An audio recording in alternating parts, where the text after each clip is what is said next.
Ready? I was born ready. Born ready. Born ready for what? Cup of tea. Yeah.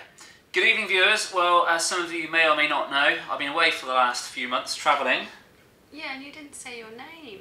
You didn't say 21st Century Cat. Well, I This is 21st haven't Century Cat. finished my introduction. Your name. I haven't finished my introduction.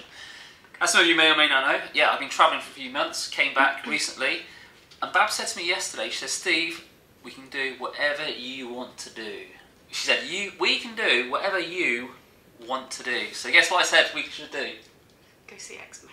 We went to see X-Men First Class.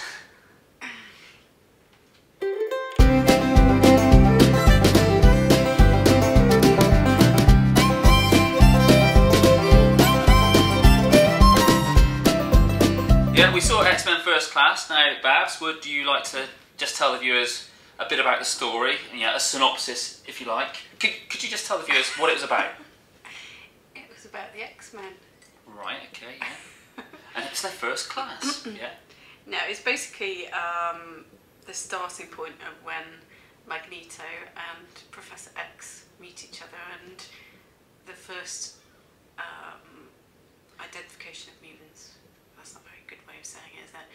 The first, I can't think of it. It's funny because James McAvoy was on a TV show the other day and he gave a similar description, and I think he himself realised it sounded quite boring. He was saying, yeah, it's about genealogy and about the mutation of genes and the advancement of the human species, and then he said, oh, and there's loads of action as well.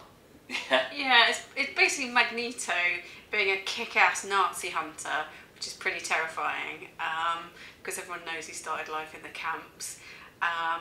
In the concentration camps. Professor X, who's had this really privileged lifestyle of going to Oxford and drinking and stuff, and just have that clash of worlds where one of them cannot possibly conceive of how the other one has lived, and just how they avert the Cuban Missile Crisis. So, and that's where the drama and the action comes from. Yeah.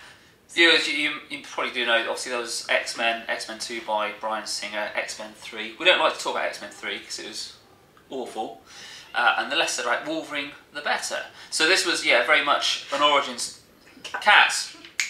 Colin, Bubbles. Cats. Oi! Oi! Oi! Very much an origin story of the X-Men, but set in a 1960-62 backdrop, with the Cuban Missile Crisis happening in the background. Yeah. Now, plus points of the film?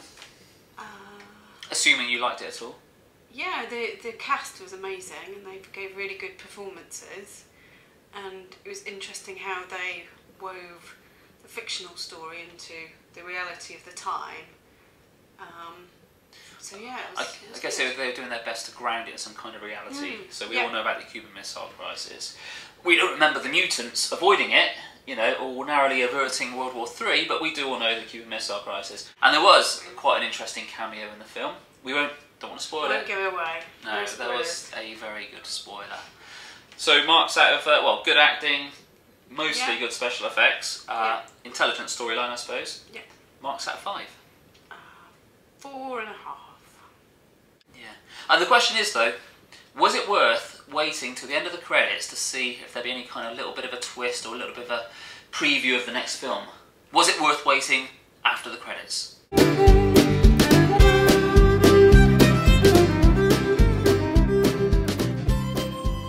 then I'll cut to my credits. Oh right. Yeah? Smart, yeah. Was it worth it? You see what I done there? I see what you did, yeah. Is that impressive? So you can tell them about the cameo now. No, it wasn't worth waiting to the end of the credits. Go fuck yourselves. Go fuck yourselves. That'll make sense if you see the film. Yeah. Genius.